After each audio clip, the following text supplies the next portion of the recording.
Bienvenidos a la transmisión. Hoy enseñaremos del libro de Hechos.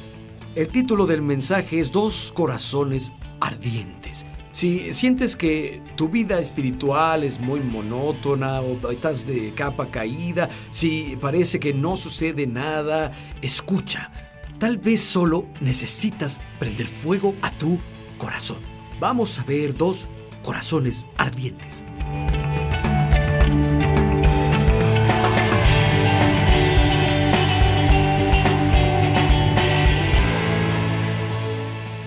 El segundo viaje misionero de Pablo lo llevó a Atenas, Grecia, y predicó ante los filósofos más destacados del mundo en las mentes intelectuales, con resultados muy pobres.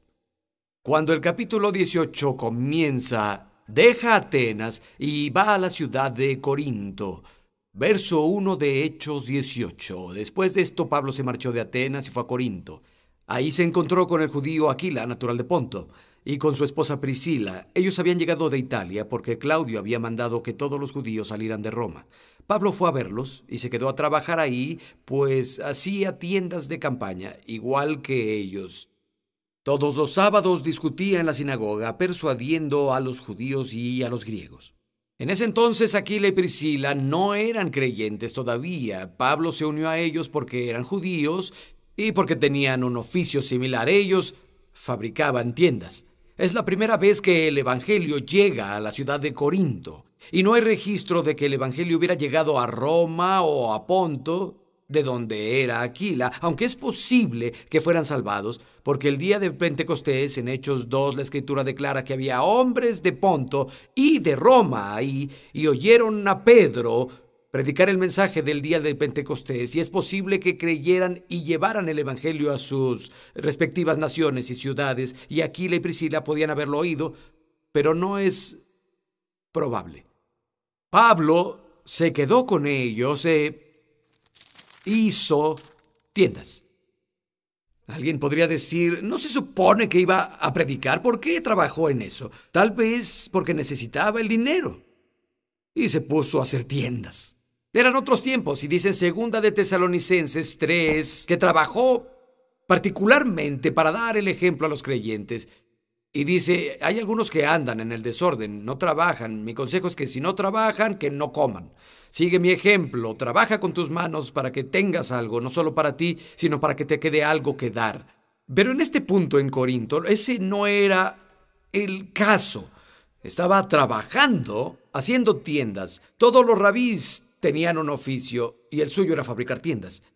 Y cuando puede, va a la sinagoga cada sábado y predica. Cuando le permite su trabajo, comparte el evangelio. Pero luego algo pasó que le permitió dedicar todo su tiempo a predicar la palabra, y lo encontramos en Hechos 18, verso 5, dice, cuando Silas y Timoteo llegaron de Macedonia, Pablo fue obligado por el Espíritu a testificarle a los judíos que Jesús era el Cristo. Leo la versión que tengo aquí, dice la frase obligado por el Espíritu. No es una buena traducción, de hecho. La Reina Valera es mucho mejor. Dice, cuando llegaron, Pablo estaba entregado por entero a predicar. La Nueva Versión Internacional también es muy buena. Cuando llegaron, se dedicó exclusivamente a predicar. ¿Qué fue lo que pasó cuando estos chicos llegaron de Macedonia, que le permitió dedicarse a predicar la palabra? Pablo habla de ello, eso lo veremos luego en 2 de Corintios capítulo 11, verso 9. Esos chicos llegaron de Macedonia con un regalo, el apoyo para su ministerio. Fue Lidia la vendedora de púrpura y el carcelero romano y su familia, que fueron salvados en la ciudad de Filipo desde el día que llegaron a Cristo. Apoyaron el ministerio donde él fuera, y Pablo les dijo, son los únicos que han compartido conmigo el dar y recibir, que vinieron de nuevo por mis necesidades, y específicamente dice en 2 de Corintios que le trajeron un regalo, y Pablo se refiere a eso cuando habla con ellos, y ahora puede dedicarse por completo a usar todo su tiempo y sigue su patrón, va a la sinagoga el sábado y predica a los judíos y a los judíos proselitistas de otras naciones. ¿Cuál va a ser el resultado ahora que puede entregarse por completo al ministerio. Lo leemos en este siguiente verso. Lean conmigo, por favor, el verso 6. Dice: pero cuando se opusieron a Pablo y lo insultaron, éste sacudió la ropa y les dijo: caiga la sangre de ustedes sobre su propia cabeza. Estoy libre. De ahora en adelante me dirigiré a los gentiles. La respuesta es que blasfemaron. La respuesta es que se opusieron, abucheaban el nombre de Jesús y rechazaban el mensaje del Evangelio. Y Pablo hace algo nuevo. En unos lugares donde el mensaje había sido rechazado y él también, se sacudía el polvo de los pies. Incluso Jesús dijo: si no reciben el mensaje, quítate las sandalias y sacude el polvo como testimonio contra ellos. Pablo se anima un poco más. Se vuelve más demostrativo. Toma su ropa y la sacude hacia ellos. Y de hecho, hace algo que Nehemías hizo y lo entendieron. Nehemías tomó su ropa y la sacudió contra las personas que se engañaban unos a otros. Dijo que Dios los sacuda y los vacíe, a menos que guarden su promesa y dejen de engañar a las personas. Pablo agrega a eso: tu sangre caiga sobre tu cabeza. Es decir, he cumplido con mi responsabilidad con ustedes hasta donde debía. Y de nuevo hace referencia, y cito a Ezequiel 33, 8, 9, el Señor habla, y el Señor dice: cuando yo le diga al malvado, vas a morir, si tú no le adviertes que cambie su conducta, el malvado morirá por su pecado, pero a ti te pediré cuentas de su sangre. En cambio, si le adviertes al malvado que cambie y no lo hace, él morirá por su pecado, pero tú habrás salvado tu alma. Recuerdo que una vez escuché a un caballero compartir que cuando él estaba en la universidad lideraba un grupo de creyentes y un estudio bíblico grande.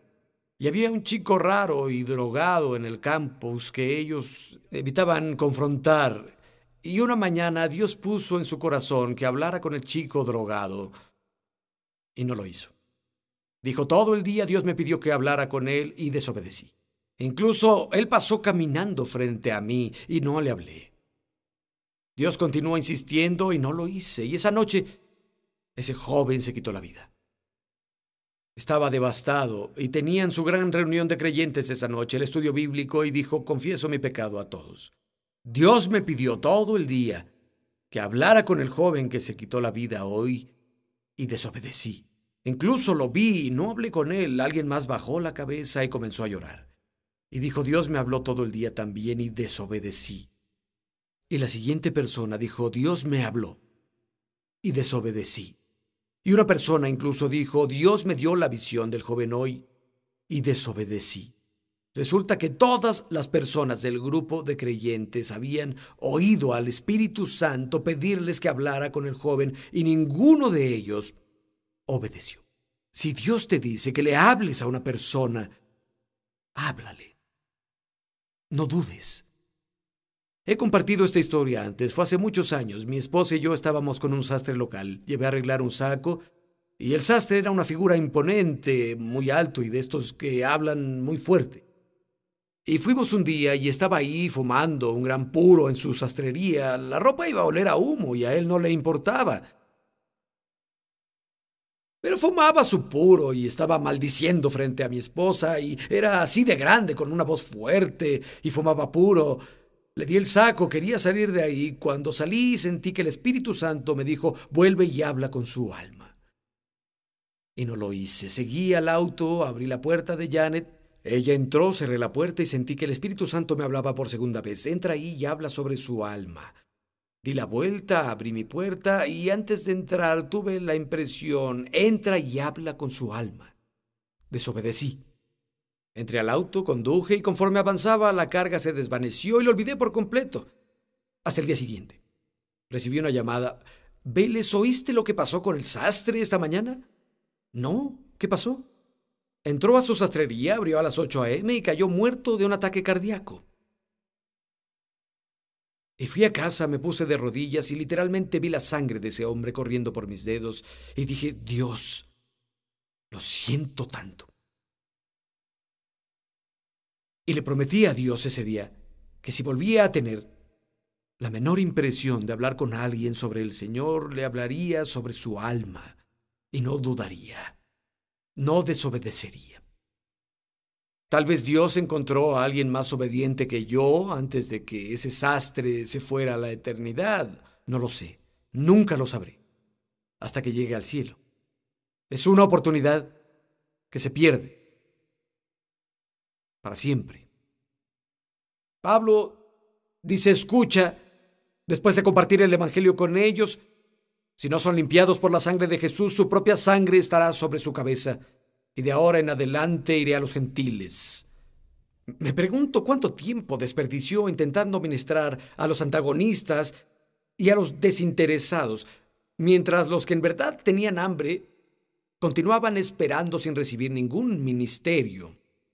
¿Por qué los que continuamente se oponen a Dios y a su trabajo, a quienes no les importa, lo escuchan por 10ª vez o lo escuchan por 20ª vez, cuando algunos no lo han escuchado por primera vez? Sin duda, Pablo enfureció a los de la sinagoga cuando sacudió su ropa contra ellos y dijo, su propia sangre caiga sobre sus cabezas. Sabían la referencia de los pasajes del Viejo Testamento y las cosas que habían pasado. Tenían que estar hirviendo de ira. ¿Y qué hace Pablo? Lo leemos en el siguiente verso, el 7. Salió de ahí y se fue a la casa de un tal Ticio Justo que adoraba a Dios y que vivía al lado de la sinagoga. Va a la puerta de al lado, a casa de un gentil que temía a Dios. Seguro les encantó eso. Deja la sinagoga después de sacudir su vestuario diciendo, su propia sangre caerá sobre sus cabezas, y va al lado. Y quiero que vean el fruto de eso. Verso 8. Crispo, el jefe de la sinagoga, creyó en el Señor con toda su familia. También creyeron y fueron bautizados muchos de los corintios. Ese es el jefe de la sinagoga que se le acaba de oponer y había blasfemado. Él se salva.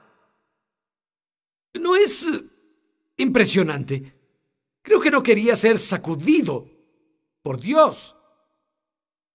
Pablo, al salir, les habló de que su sangre caería sobre su cabeza y sacudió su ropa, y eso tuvo impacto en ese hombre. En un sentido, Pablo los dejó a todos en las manos de Dios. Dijo, básicamente, ya hice mi parte. Si algo más les pasa, depende de Dios. No hay nada más que pueda hacer. Los dejó con Dios. Una pareja que conozco intentó tener un bebé por años y no se embarazaban.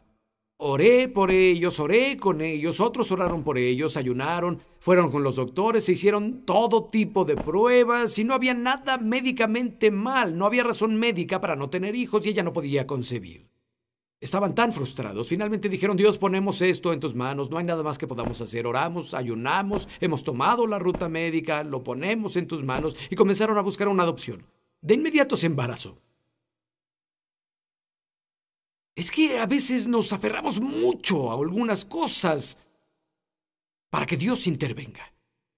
Y cuando las soltamos en sus manos, Dios es libre de trabajar en algunas cosas de nuestra vida. Algunos tienen hijos, están muy preocupados por sus hijos. Han orado, han atestiguado, han hecho todo lo que pueden. Necesitan ponerlos en las manos de Dios y dejar de preocuparse. Si se alejan, ámenlos. Oren por ellos conforme Dios los guíe, pero déjenlos. Mi madre y mi padre están en este servicio. Por muchos años estuvimos en desacuerdo. Yo tenía muchos problemas con las drogas, estuve involucrado en algunas actividades ilegales y me fui de casa. No nos habíamos visto por mucho tiempo, algunos años. Fue difícil para ellos. Mi madre lloraba hasta quedarse dormida a diario. Y una noche, ninguno de nosotros éramos creyentes. No habíamos oído el Evangelio. Y mi madre, aunque no era cristiana, creía en el Dios de la Biblia y creía en la Biblia. Se arrodilló junto a su cama, lloró a Dios, dijo, Dios, ya no puedo más. Ya no puedo cargar con esto más. Te entrego a Bailes. Y cuando lo dijo fue como si un gran peso se le quitara del pecho. Y en un mes yo fui salvado. ¿No es sorprendente? No creo que sea una coincidencia. Fui a casa para testificar ante ella y mi padre estaba lleno de celos, sin sabiduría. Mi padre dijo, me agradabas más cuando usabas drogas.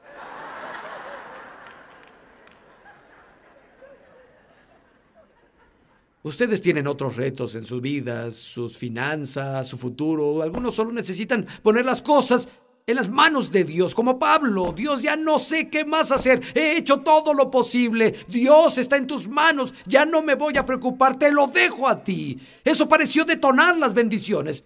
En el caso de Pablo, y muchas veces detonará las bendiciones y hará que pase lo que queremos en nuestra vida. Quiero mencionarles algo. Al igual que Crispo fue salvado, obviamente influenció al resto de la sinagoga. Dijo, muchos corintios, al escucharlo, creyeron y fueron salvados. La fe viene por el oído. Es verdad, todo lo que Dios hace en cuanto al perdón, sanidad, la paz, la fuerza, la fe viene por el oír. ¿Cómo pueden oír sin un predicador? ¿Cómo predicar si no los envía? La fe viene por el oír la palabra de Dios. Romanos capítulo 10 en el verso 9 dice, una noche el Señor le dijo a Pablo en una visión, no tengas miedo, sigue hablando y no te calles, pues estoy contigo. Aunque te ataquen, no te harán daño, porque tengo mucha gente en esta ciudad. ¿Por qué Jesús haría esto ahora? ¿No es interesante? Había habido un gran paso adelante. El jefe de la sinagoga fue salvado, un montón de corintios se salvaron, hay un momentum, hay un éxito, hay respuesta a la oración. El Señor le dice, no temas. No hubiera dicho eso si no temiera. Dijo, no guardes silencio. No habría dicho eso a menos que Pablo pensara en guardar silencio. ¿Por qué haría eso en este punto? Por su historia. Verán, en todos los lugares donde estuvo, cuando vino el éxito y toda la ciudad se reunía para oír la palabra de Dios, las personas tenían celos, los judíos tenían celos y lo echaban de la ciudad, lo apedreaban. Los problemas siempre le seguían los talones al éxito. Y amigo, descubrirás que ganas terreno para Dios, pero no será sin esfuerzo. El diablo no quiere que tengas éxito. No quiere que tengas éxito en tus negocios para que no apoyes el reino. Habrá pelea y Pablo piensa, cielos, sé que viene ahora. No estoy seguro de querer más de eso. Y entonces Jesús lo visita. El maravilloso Jesús dice, no temas, no te calles, estoy contigo. Nadie que te ataque te lastimará. Y tengo a muchas personas en esta ciudad. En Corinto. En el mundo antiguo era conocida como la ciudad del mal. Era la nueva Corinto. La vieja había sido destruida por los romanos por su rebelión, había sido reconstruida. Era un centro de comercio para el mundo griego. También era el centro de la inmoralidad y la vida salvaje. En la colina de la Acrópolis estaba el hermoso templo de Afrodita, la diosa griega del amor, con 1000 prostitutas del templo. Decían que no muchos hombres podían pagar un viaje a Corinto. El término corintorizar, o si dices, oye, vive como un corintio, significaba que no tenía ninguna restricción moral. El antiguo mundo hacía bromas sobre los corintios. Incluso en el teatro griego, cuando presentaban a un corintio en el escenario de una obra griega, lo representaban como un ebrio. Dios dice, tengo a muchas personas en esta ciudad. Es sorprendente donde surgen aliados a veces. Hay alguien que me ve ahora en una prisión y quiero decirte, Dios tiene muchas personas, tiene aliados. Alguien está viendo en un país perseguido, te sientes aislado, Dios tiene muchos amigos para ti. Incluso Elías dijo, Dios, soy el único aquí que te sirve. Él dijo, no tienes a 7,000 más que no se han arrodillado ante Baal. Otro dato interesante. El Señor implica, al decirle esto a Pablo, que su protección y su ayuda para él vendrá a través de las personas. Dios usa a las personas para contestar las oraciones. Dios usa a las personas para cubrir necesidades. Y no lo digo para que comiences a pensar, Señor, ¿quién es? ¿Quién tiene mi dinero? No, más bien toma la actitud, Señor, ¿a quién puedo darle? ¿A quién puedo darle ánimo, Señor? ¿A quién puedes enviarme para que vaya a ver por ellos? ¿A quién puedo ayudarle a pasar la brecha, Señor? ¿Quién ha estado orando y yo puedo ser la respuesta a su oración? Dios está buscando a personas así. Y le dijo a Pablo, tengo muchas personas en esta ciudad. Leamos el verso 11.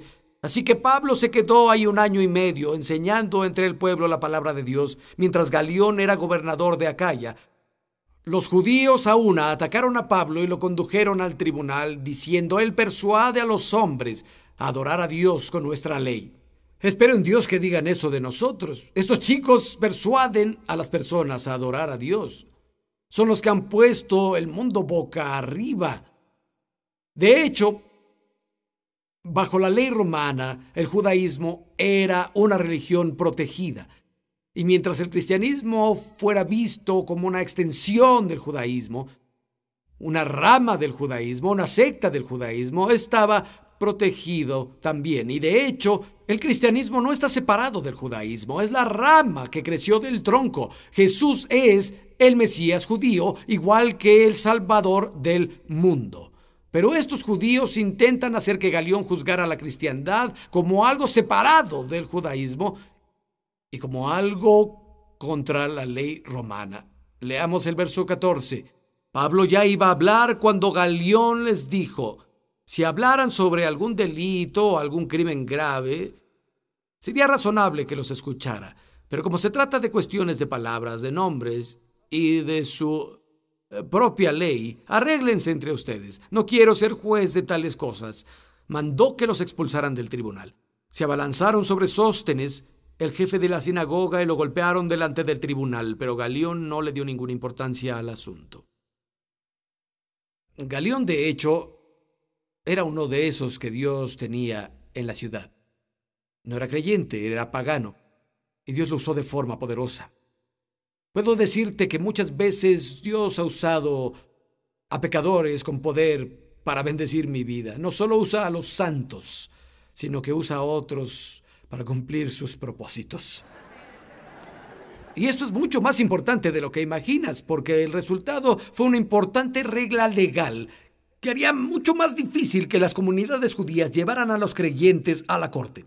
Sentó un precedente legal, más porque el hermano de Galión, Séneca, era un miembro famoso de la corte imperial. Tendría peso en cada uno de los pueblos romanos desde ese día.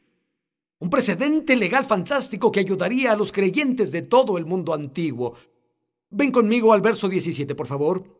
Entonces se abalanzaron sobre Sóstenes, el jefe de la sinagoga, y lo golpearon.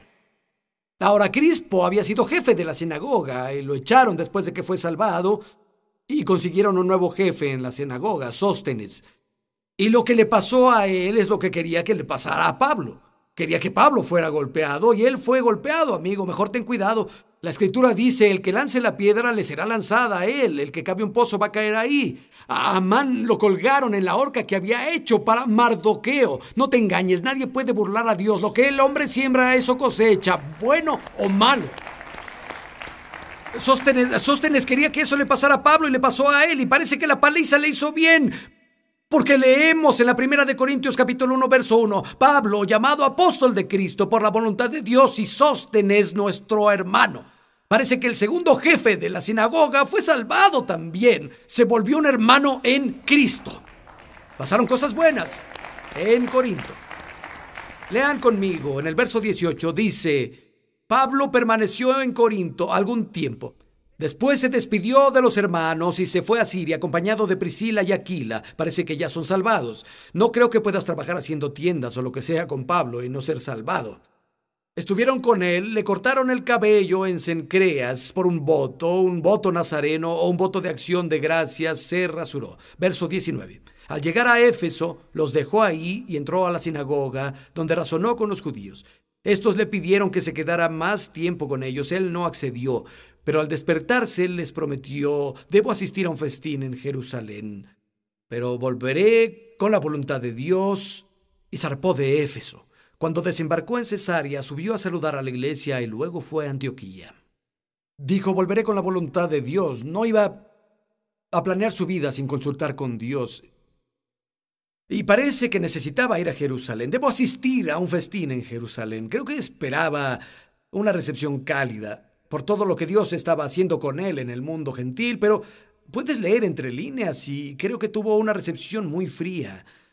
Casi lo tratan por encima. Fue a saludar a la iglesia en Jerusalén y fue a su iglesia en Antioquía. Había muchos creyentes judíos en Jerusalén a quienes no les gustaba lo que Pablo hacía. Vieron que Dios abrió la puerta de la fe a los gentiles, pero no estaban contentos.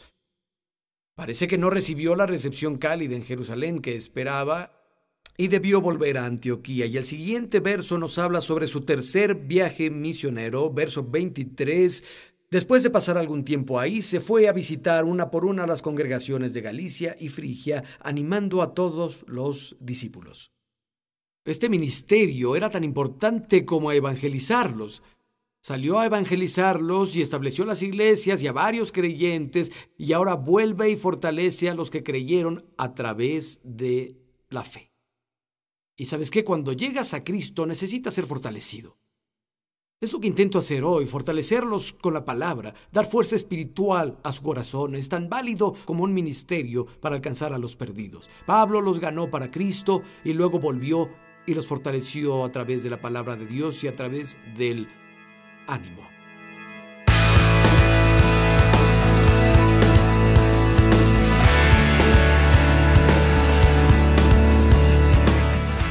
Hola.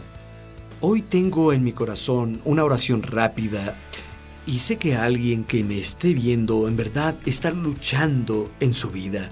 De hecho, decir que estás en el fondo sería una descripción insuficiente. Dios, te pido que tu fuerza llegue a este individuo en el nombre de Jesús. Te pido que tu Santo Espíritu, Padre, lo rodee, que la esperanza levante su corazón y que cambies las cosas en su vida para gloria de Jesucristo. Amén.